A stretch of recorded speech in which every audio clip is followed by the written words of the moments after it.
Prescott back and looking, a lot of time, throws, middle, caught, 15, and then intercepted by the Lions. DJ Reed said, I'll take it, and the Lions have it, and they've got this game. Welcome to the Twentyman Huddle podcast, and I can't believe it is already week 15 of the NFL season. This is flying by. Larry Lage from the Associated Press, who's been covering the Lions for, I think, probably longer than I have, Larry. How long have you been with the Associated Press now? Well, 2000 was when I started. So my first season for the Associated Press was 2000. I also covered the team home games for a couple years in the Barry Sanders era when I was a freelancer for the Lansing State Journal. So 28th season overall. And that's a long time for someone who's 52. And I've seen it all from 0-16 to, up 17, third quarter NFC Championship game, about to push the button on my Super Bowl flight to Las Vegas. And this season has been, as expected, topsy-turvy. I think everyone knew with the schedule and the loss of coordinators, it wasn't going to be like last year. And I think I had them at 12-5 before the season started, and I think Lions fans hope I'm right. So they can get there. I might as well stick with my pick. You got to stick with it now. But Larry, it has set up a really fun December and a nice last month. Coaches always talk about wanting to play meaningful games in the month of December, and it's going to make Detroit have to play good football heading into the playoffs if they're going to get there, because they got to put together some wins and put a streak together. They got one against Dallas. It wasn't a must win, but it was pretty close, kind of where they were. What did you like most about that win over Dallas, last Thursday, setting up now a fun road trip to LA this upcoming weekend? Well, I described it as a much needed win in my story. There was urgency in the building, yes. Without a doubt. And every game really is going to be that way. I mean, they've been in playoff mode here for a while, and it was a huge game. They really needed to win this game. And I think from the Lions' perspective, what I thought was a great sign of being adaptable is they opened up the pass to open up everything. Yeah.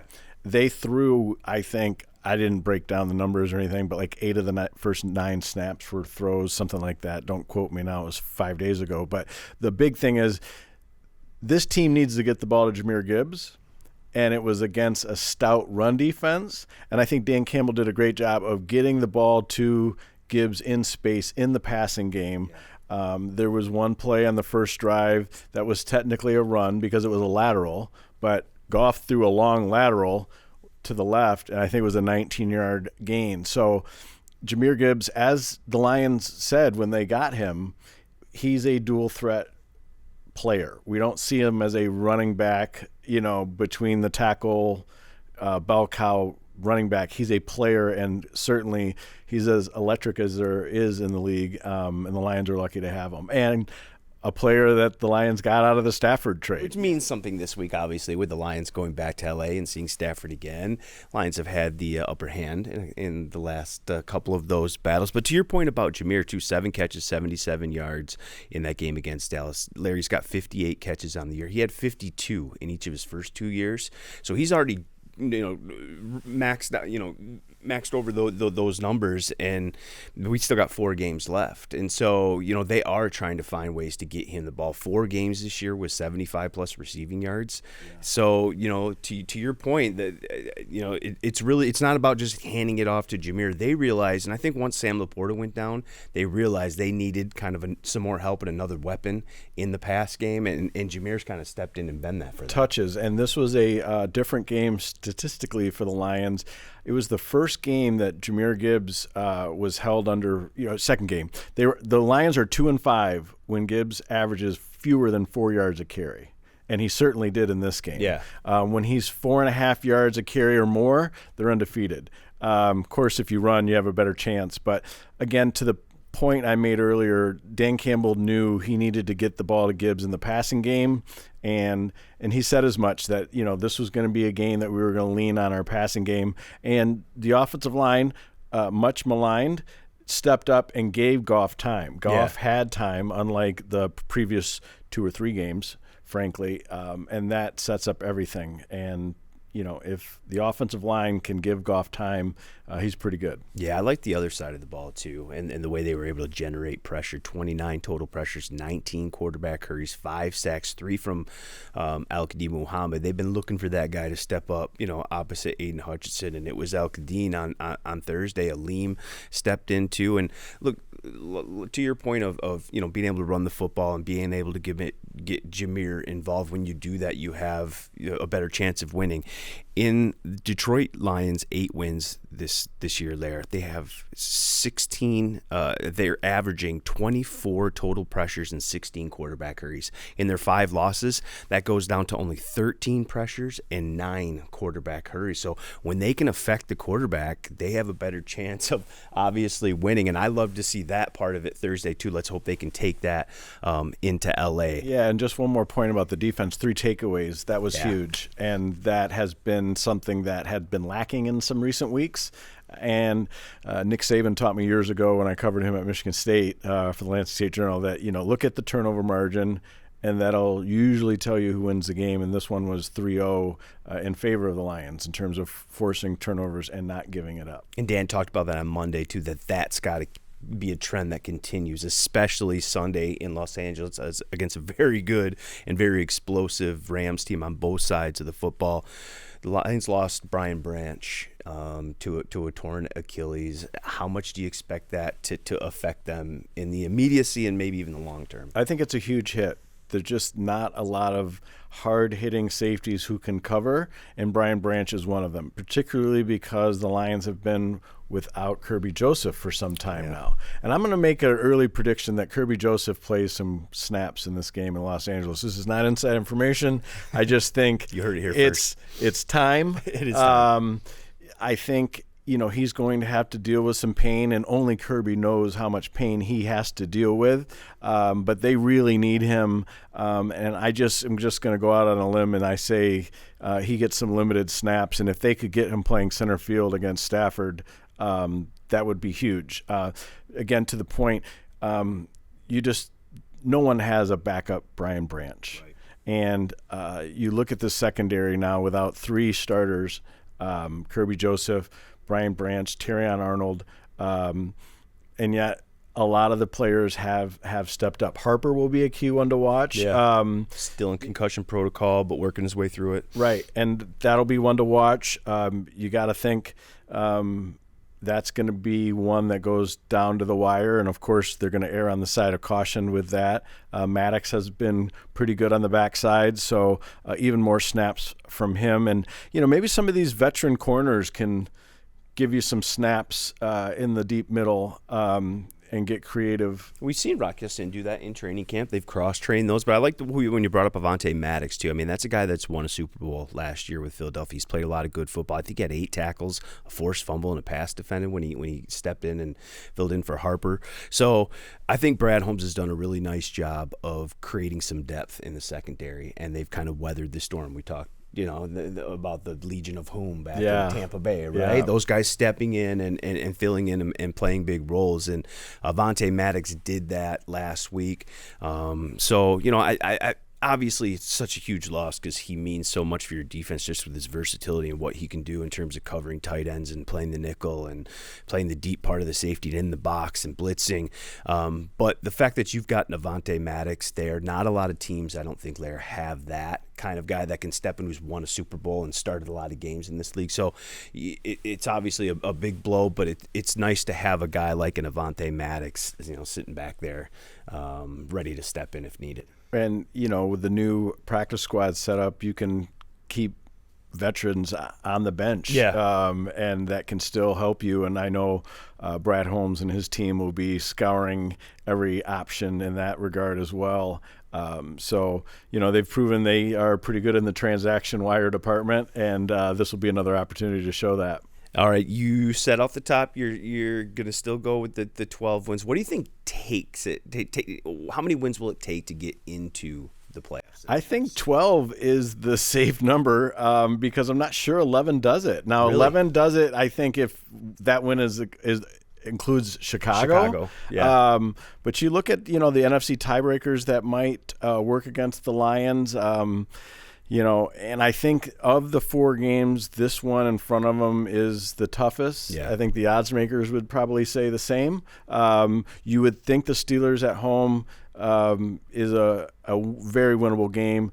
At Minnesota, of course, they bounced back and blew out Washington with J.J. McCarthy. And you already lost them once week 9. Clearly. So.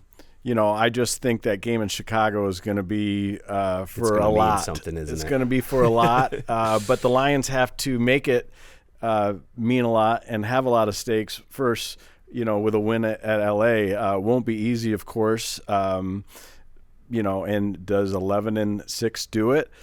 Maybe. Maybe not, because, gosh, you just look at the NFC standings. There's so many teams with 9 wins, and it's going to be, a logjam to get in. The saving grace is a lot of those teams with 9 wins, 10 wins have to play each other yet, and so they're going to drop back a little bit. I think 11 gets you in. 12, I think you're certainty, but you're going to have to win, in my opinion, 3 of your last 4 games to get in, and hopefully that's good enough. Yeah, and obviously 12. I'll stick with my preseason prediction. I like it. I don't necessarily feel confident about it this week. I'll tell you what, Larry, if they win 12 games, that means they have won 5 straight going into the playoffs. And how great of a position is that going to be for this football team? Yeah, I think a ton of momentum going in. They had it last year too, and that didn't necessarily help them. But I think that defense was so banged up last year, and it is again. But if Kirby Joseph can come back, crazier things have happened, but they just got to get in, and they'll have an opportunity to play their way in over the next month. Ask the New York Giants about just getting in, what that can do. You just got to be the wild card, get in there, and we've seen teams go before on the road and make runs. All right, what's the biggest key to Larry Lage for the Detroit Lions to win Sunday in L.A.? Matthew Stafford, they have to slow him down, bring him somewhere close to earth. He has 35 touchdowns, 4 interceptions, having an MVP-like season, maybe the best season of his career, and anyone listening or watching this has seen him play a lot of great games, including me. And with a shorthanded secondary, that's going to be tough. I think the big key for the Lions is to generate pressure like they did last week. They have to get home. They have to affect Stafford, pressures and sacks. They've got to flush him out of the pocket and, maybe get one of his gunslinger heaves that Kirby Joseph picks off over the deep middle. I can see it now. So he's manifesting it. I'll enjoy watching from home in Ann Arbor, and I'll be reading your coverage later in the evening. No, I think it's a good point by you. The pressure is going to be key, and the pressure is then limiting the big plays, and I think that's going to be a big one in this one. Detroit Lions have given up 47 completions of 20-plus yards. That's the most in the NFL. Well, Larry, guess which team has the most 20-yard completions in the NFL? The LA Rams? Yeah, with 50. And so, look, now Detroit's got 47, too, on their offensively. So I think it's 2 teams that are really explosive, generating those big plays in the passing game, and who can do it more. Because I think both teams I think it's going to be a little bit harder for both teams to run the football. I think both teams and both defenses know that that's where it starts with both teams, with the Rams and some of their 12 and 13 personnel that they're doing now, too. And that Blake Corum from Michigan had 100 yards last week. They have a nice combo there. Obviously, we know Detroit's got a nice combo. I think both defenses go into that game saying, look, you're going to have to earn it in the pass game. We're not going to let you run the football, set up the play action. That's going to be the focus. Now, which team can hit more of those big plays in the passing game? I think that's going to be a big difference. Yeah, I think my second key would be the offense possessing the ball and keeping Stafford and company off the field.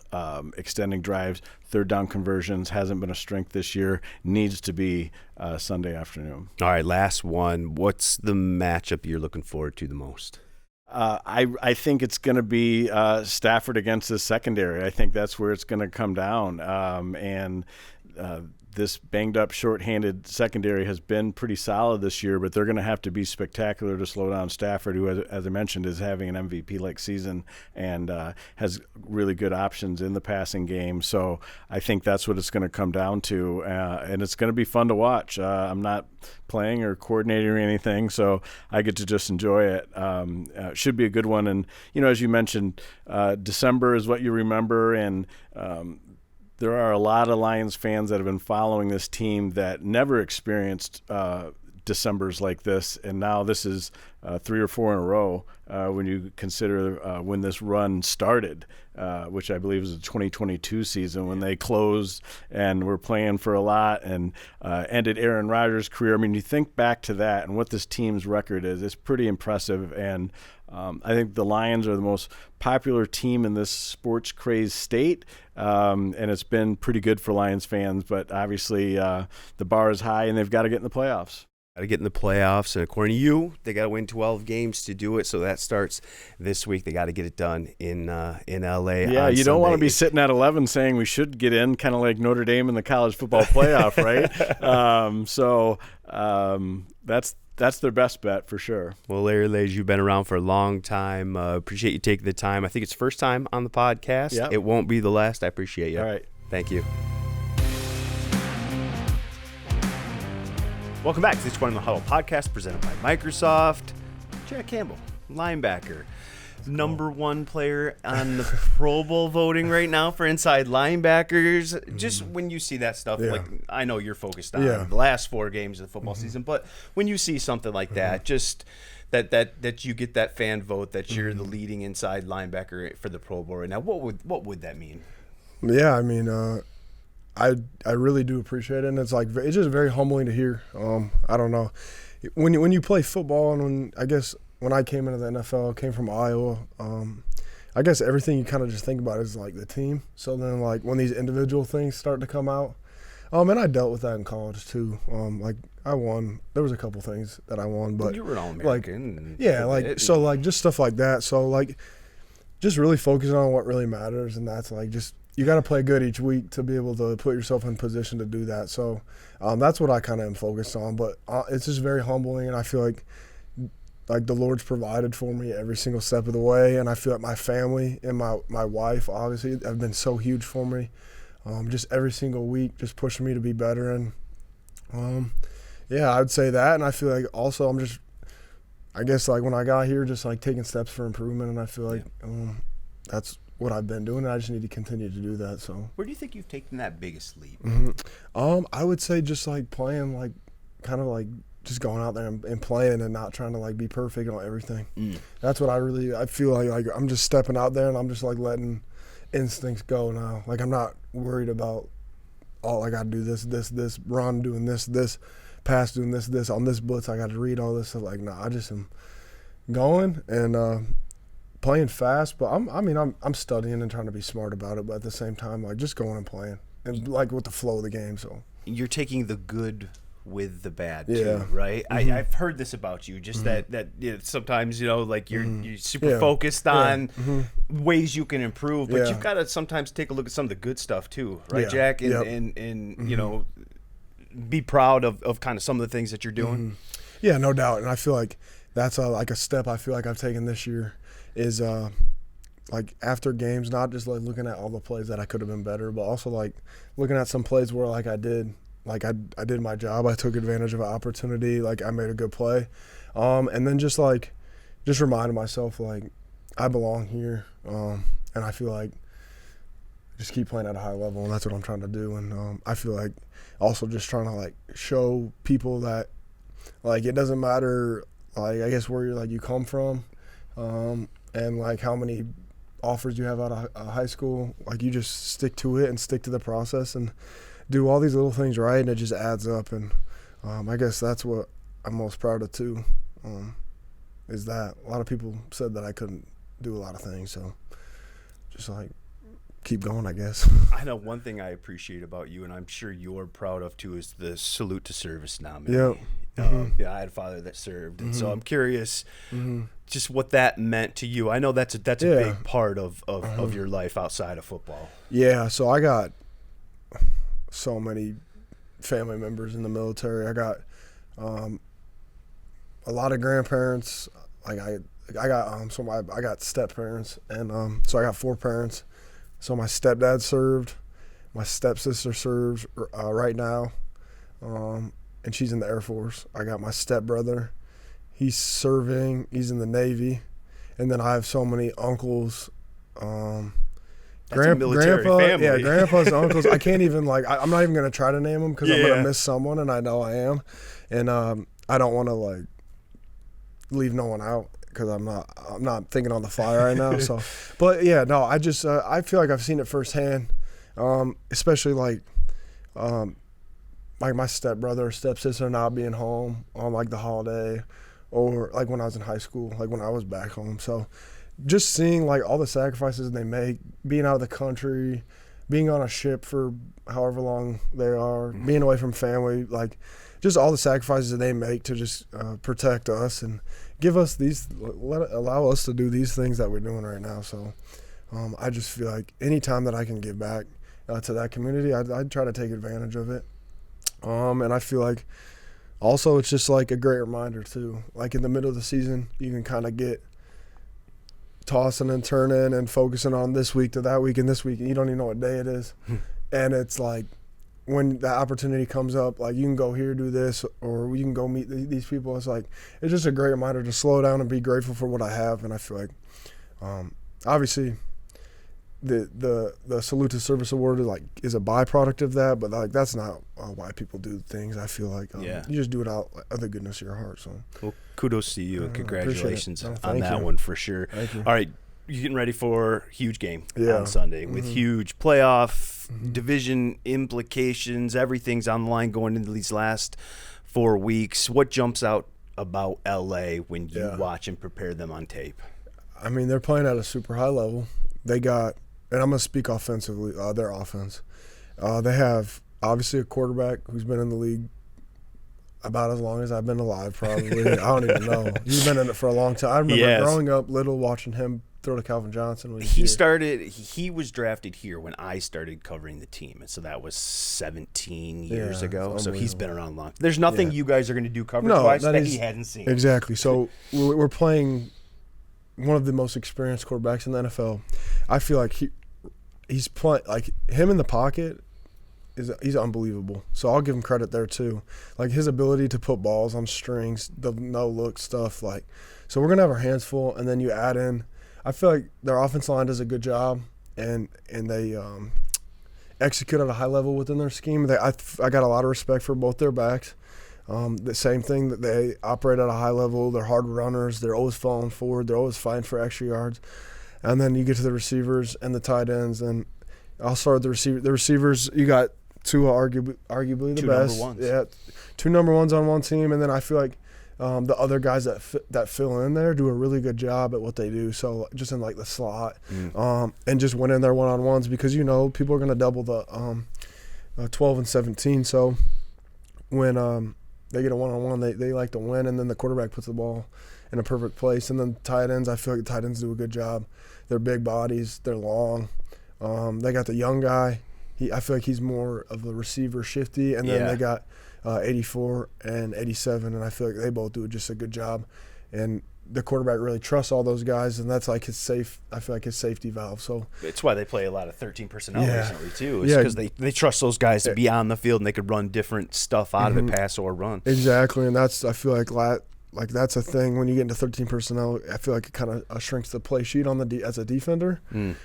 So they kind of can dictate kind of what you're in. So that will be something that's interesting to see how they try to attack us this week. But I mean, hats off to them. They're just all playing at a high level, and I can't give them enough credit. Obviously, their head coach, the offensive guy, and he does a good job as always. So I know you got meetings come up, just a couple more for it. Look, you guys were 15-2 last year, right? I mean, you had already clinched a playoff spot at this point. It was the division was still, you still had some things to play for, but you knew you were headed to the playoffs and you were going to play January football. Sitting at 8-5. Certainly a different situation. You still control your own destiny. But Jack, we've heard the word urgency around here over the last week. Can a team be dangerous sometimes when they're 8-5 and you guys got to play good football to end the year to get into the playoffs? And if you do, you're playing good football. Can a team like this with so much on the line and having to win, can it ultimately be a dangerous football team? I feel like anything can happen when you put your mind to it, and I feel like you got to get hot at the right time. And I feel like we'll see where these next few weeks trend, but I feel like we're kind of on the uptick. So just need to continue to improve, but anything's possible, and I feel like I'm really excited, and I'm really excited about the group we have in the locker room because we have the right guys. There's not one guy that's ever going to give up. So when you got that going for you, you got the organization and all the coaches that believe in you and put together really good plans, like anything's possible. So now we just got to take it one game at a time and see where it takes us. But I will say getting hot at the right time is huge, especially having that momentum going into playoffs. It'll be huge. So we just need to continue to win games and take it one game at a time. And the Rams are the first team, I guess, on that journey. Punching the ball out. You become – that's kind of been one of your things. When did the emphasis – I mean, creating turnovers has always been a big emphasis, but you really seem to be attacking the football more than you ever have. Was that just a point of emphasis this offseason? Was it something that kind of Shep brought up to you? Where did that come from? Because you are really attacking the football. I feel like I've really been just developing it ever since I got here. So my rookie year, it's been like my third year. So yeah, 2.5, 3 years in the working, and I mean, it's starting to pay off a little bit. I'd like to get some more. But yeah, they would like you to get some more too. Yeah, exactly. It's really just all a timing thing, and you got to like be smart about when you do it, because sometimes if you go for the ball, it can allow you like miss tackle or like, and you can't really have that. So just like being smart and I don't know. It's just like I can't even explain it to you. Art it's form like of tackling and doing it at the same time. And getting like the guy down is exactly. key. It's like when it happens, it's like slow motion. Like you just see the ball and like you see when the space is created and like just like the trying to like I've been really and this is like 3 years and this is just like bro, ask anybody, like I've punched so many people just in like the stomach. I've missed so many times. So like just having that like being able to like sit and put it right on the ball, like when everything's happening like that, like I feel like it's something that I've really worked on and it's showing up. So I just need to continue to do that, continue to hunt the ball, but do it at the right times and take advantage of the opportunities. Any boxing part of that or anything like that? Off season? No, not really. Maybe I should get into that. And last one, obviously it's Christmas time. You know, it's the spirit of giving. Yeah. Do you think you owe Meek Robertson something? That's a great idea. What do you think I should get? I don't know, because I have been I need up gift there. ideas. You've hit him pretty. I've hit him a few times. And then look, it's a violent game, No, right? yeah, and no, you're a I violent player. No, yeah, but it just seems to me that like Meek is the one guy that's in the bad spot. That's a great idea. Okay, I'm gonna get him a Christmas gift now. I think there has to be, and it just has a bow, and it just sorry for the violence, and that's all it's got to be, just something small. Yeah. Because that guy's for his size, pound for pound, one of the toughest guys on the team, isn't he? No doubt. I mean, I can't say enough good things about that guy. He just comes to work every single day, competes. And I just have so much respect for him and all the secondary. They've done just such a good job. He's great at punching that ball out too. I know, yeah, exactly. You So two together. I know. I'm gonna get him a Christmas. But he's gotten in the way of you a couple times. All right, I'm gonna get him something good too. It can't be nothing. I gotta get him something good. All right, we will update everybody what the Jack Campbell to Meek Robertson president is. But hey, you're playing great football right now, and you're gonna need another one on Sunday. Good luck against the Rams. Thank you, sir. Appreciate you. Yeah, appreciate it. Welcome back to the Twin in the Huddle podcast. Very happy to welcome in Jourdan Rodrigue. Does a great job as the senior NFL writer for The Athletic, but she's kind of my go-to for the Rams, too. She's got a pulse on the Rams and the entire league. Jourdan, how you doing? Thanks for joining me, as always. I'm great. Thanks for having me. I was telling you, my feelings were gonna be hurt if you didn't bring me back on for Rams week, because this is our tradition at this point, Tim. Yes. This is starting to become a tradition, going from the playoffs in 23 to week 1, and now, Jourdan, we've got another big one here in what do we have? Week 15 now. I'm just curious from your perspective in talking with the players and coaches in LA. Some of the Lions players, and including Jared Goff, has said this week that this is a measuring stick game for us. Look, the Rams are the number 1 seed. You know, we're not where we were last year. We are battling. We've got to fight to get into the playoffs. Now, Detroit still controls their own playoff destiny and their destiny in the division, but they're viewing this as a measuring stick game, having to go to LA and play a Rams team that's playing really, really well. I'm curious, what have the Rams players and coaches said from their perspective of this matchup? Well, first of all, they know how well coached and well thought out the game plan will be for the Lions. They know how they know this team, right? You see that it maybe different versions of it over the last couple of years, but this is a team where the players and the coaches, they're very familiar with each other. This is one of the most important games, I think, for both teams all year, regardless of whether or not there are playoff stakes. And certainly for both teams, there are. And obviously, as you know, the Rams can clinch a playoff spot if they win this week. So all of those things are significant. But they know that any given time you play the Lions, you're going to get a really physical game. You're going to get a really thoughtfully planned game, and you're going to get a battle in all three phases. And I think vice versa, the Rams are a team that are a lot more complete, perhaps, than they have been in previous seasons. They were in a rebuild in 23 when they sort of magically got into the wild card and I think gave the Lions everything they had in that building. That was so much fun to be there covering that. And then again, the following, season when they were a little bit more complete, and then another version of this Rams team. Now, this is a Rams team that's got its eyes set on the Super Bowl, but they certainly know that they're going to get everything that the Lions got physically and mentally. If the Rams are going to get to the Super Bowl, they're going to need to get continued terrific play from Matthew Stafford. Lions fans obviously know Matthew very, very well. But are you surprised at all, Jourdan, that this season he's having at 37 years old? I mean, 35 touchdowns, leads the NFL. I think it's leading by 9 touchdowns. He's only got 4 picks, and he's playing really great football right now. Is he the MVP in your book? Oh, yeah. I mean, I'm biased, but yeah. Yeah, 100%. And you know what, Tam, it's so funny. You could probably tell me, or Matthew could probably tell me that he had just sprouted a pair of wings in his back and he's going to fly to Mars. And it still would not surprise me at this point, because really nothing this guy does should shock any of us. I think the thing that might have been the best thing that could have ever happened to him ahead of this year, your aches and pains and you're in your, late 30s and you're thinking about, your career and your legacy, and you're on a year-to-year deal essentially with the Rams at this point. And then your back goes out, right? And what Matthew told me is that he had time to miss it. Like, he had a chance to miss football because he missed so much of training camp. And my point to that being, Sean McVay used to joke that, like, to really get the soul stealer out of Matthew Stafford, to really get that, like, sort of killer out of him, he would joke, he needs to take a big hit, or maybe I should punch him in the stomach at halftime, or let's play Jimmy Garoppolo in week 18 and get him really pissed off before the playoffs, right? And like it's tongue in cheek, but really Matthew, there's another level to him that I think he can access really well. Now, it's sustained the entire season, which is something that, you guys had seen it for years. I think Rams fans are reminded of 2021 playoff Matthew Stafford or start to season Matthew Stafford, except this guy has not left the building. This guy has been there all season long at this point. And yes, I do think he is the MVP.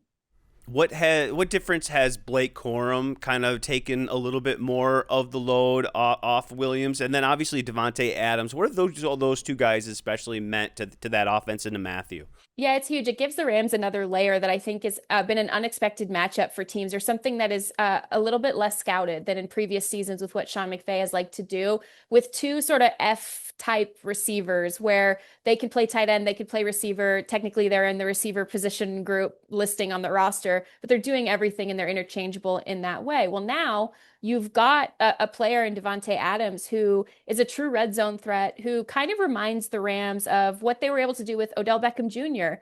That one game against the San Francisco 49ers when everybody was at full cylinders. And then the first half of that Super Bowl against the Bengals, and then poor Odell's knee went out. But it's similar to that. It's getting leverages and different coverages tilted in different directions to either free up Puka Nacua or to free up Davante Adams. And it's kind of a similar thought process with Blake Corum.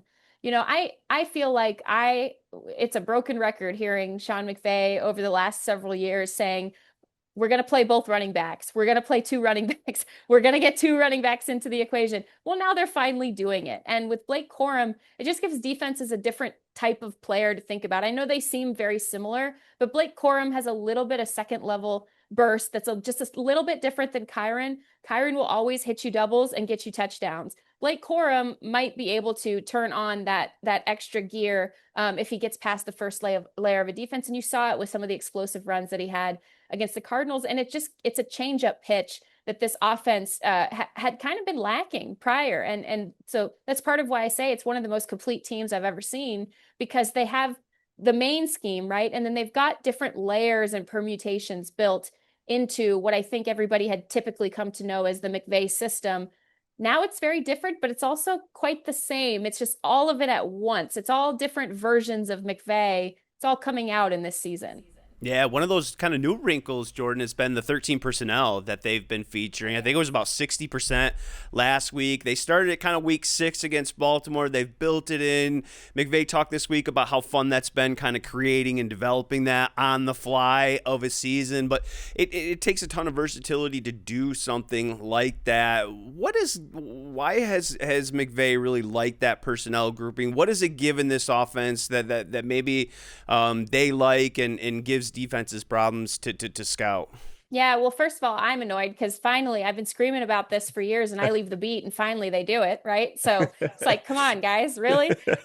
No, but it's great because what it is he can mess with the different mathematical equations defenses tried to build against them. So obviously when they're in 11 personnel, defenses are going to be in a smaller version of nickel because they need to be fast enough to match up with their receivers. Well, when you play more tight ends, as you know very well, Tim, then you have to start getting a little bit bigger on defense, and you have to try to figure out which type of player, whether it's a very, very fast, they hope, linebacker, a tight end's probably still faster than most inside linebackers, or you have a big safety that you're pulling down into sort of your hybrid slot corner position to try to defend those players. Okay, well, what do you do if that starts to work against you? You go right back to 11 personnel. And in this case, with 13 personnel and 11 personnel, for the viewers and listeners, the one common denominator is it is 3 potential pass catchers on the field at any given time. So if you look at the route combinations that they run when they are in 11 personnel, they basically match a lot of those things right into their 13 personnel packages because they have pass catching tight ends. They have guys who can catch the ball and run routes like receivers for the most part. Colby Parkinson might want a word, but for the most part, they can do these things. So you skip right over 2 tight ends, 12 personnel, and go right from 11 to 13 because you're not changing your playbook. You're just changing the size and ability of the bodies on the field. And it keeps things very simple and fast for the offense while still adding a hellacious layer for the defense. It's very hard to defend. Yeah, very hard to defend. Detroit will have to do it without Brian Branch, one of their most versatile defenders in the back end. But, Jordan, the Lions do play the most base defense of any team in the league. They like the way they get those 3 linebackers and how they can cover. So I think that'll be an interesting dynamic Sunday is how much LA thinks they can do it and how Detroit decides to stop it. Injury wise, with the Rams, are they looking pretty good heading into Sunday?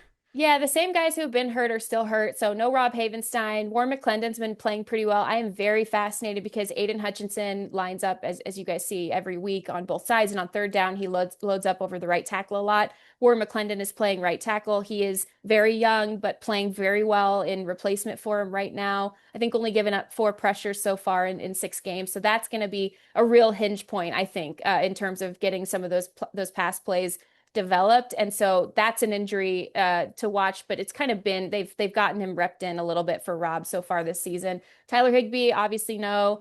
Tutu Atwell is going to be back activated. So to me, that's some gamesmanship, right? Because we talk about those 3 great linebackers and we talk about how versatile Detroit can be. And by the way, I'm a huge fan of what Kelvin Shepherd has done this year. I think it is one of the best jobs in coaching all season. I hope he is getting talked about in these league cycles as they come up, and he deserves it. And it is fascinating because when you say publicly, hey, we're going to get Tutu Atwell, our speed threat, our deep threat guy, activated, what do you think? Oh my God, where are my fast nickels? Like where are those guys? So I think it's a little gamesmanship as well. But at the same time, that is definitely someone to watch this week. Otherwise, the same guys that have been out are still out, and Devontae Adams will be on the injury report this week, but he should be good to go. I wanted to ask you this one too, is you've got a pulse around everything NFL wise. I'm curious, you looked a couple years ago, the Lions were 12-5, and at this point had looked like, they had pretty much wrapped it up. They were still fighting for a division with Minnesota. Last year, they win 15 games. They knew they were in the playoffs at this point. It's just kind of where it was going to be. Now you sit at 8-5, and you've got to fight, and you've got to claw your way in. Now they control their own destiny, but they've got to win games, and they know it.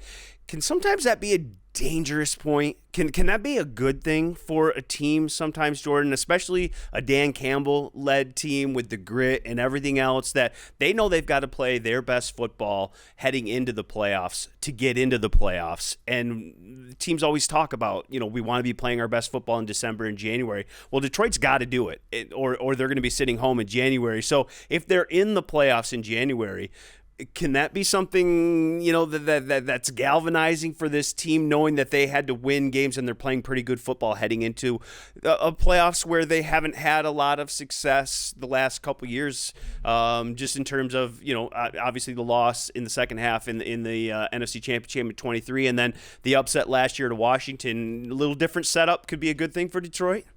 Yeah, I love that question because I feel like there are two types of resilience for teams. And one type, we've seen it demonstrated by the entire Lions organization, which is getting good from being bad, right? Okay, so they got good and they scratched, bit kneecaps and clawed their way to getting good, right? Okay, so now they're a good football team. They're a great organization and a really, really good football team. So there's the other type of resilience, which is staying good when bad stuff happens to you, right? And so I think Yeah. that's it is uncanny in some ways, because it does remind me a little bit of that 2021 Rams Super Bowl team. I think a lot of people see the confetti falling from the ceiling and they forgot how terrible they were in November and how many injuries they endured and how they had to overhaul their entire run system just for that month only in order to kind of limp into the postseason and then start putting those wins together. I can tell you this, no NFL team wants to play the Lions in the postseason, not only because, like I said, they are good at this point. This is the new Detroit Lions, and they are physical and they are a tough matchup team, regardless of what the regular season looked like. And so it really is about how do you put enough pieces together to finish this season strong, but also to build resilience along the way so that you can play true matchup football and kind of, I guess, play a little freer, because maybe if the weight of expectations are off of you a little bit, because all of it's house money once you get to the playoffs, then there's a vibe, there's an energy. And I do think once the Lions got as good as they are, man, everybody's waiting on them, right? Everybody's waiting. Everybody's got their breath held like, okay, this is the year. This is the year. Well, what if the year you don't expect it to be the year becomes the year? It's because you make it that way. And that's where I think this could be a little bit of maybe a more freeing experience in a run to the playoffs with them. Certainly it'll teach them a lot. Well, that run is it's an important stop in LA on Sunday if they are going to run themselves to the playoffs. It should be a great game. I myself am excited about 70 degrees, being that we just had 6 inches of snow and ice here in Detroit. I think everybody's excited about getting to California for a couple days, but it's going to be a great football game. Jourdan, I appreciate you taking the time as always. Jourdan does a great job. Catch all her stuff on the Athletic. She's the senior writer for the NFL, and she knows a little bit about the Rams too. So yeah, you can catch her if both your things are your fancy. So Jourdan, I appreciate you taking the time as always. We will see you Sunday, and have a good week. Thanks, Tim. Really appreciate it. Always such a pleasure.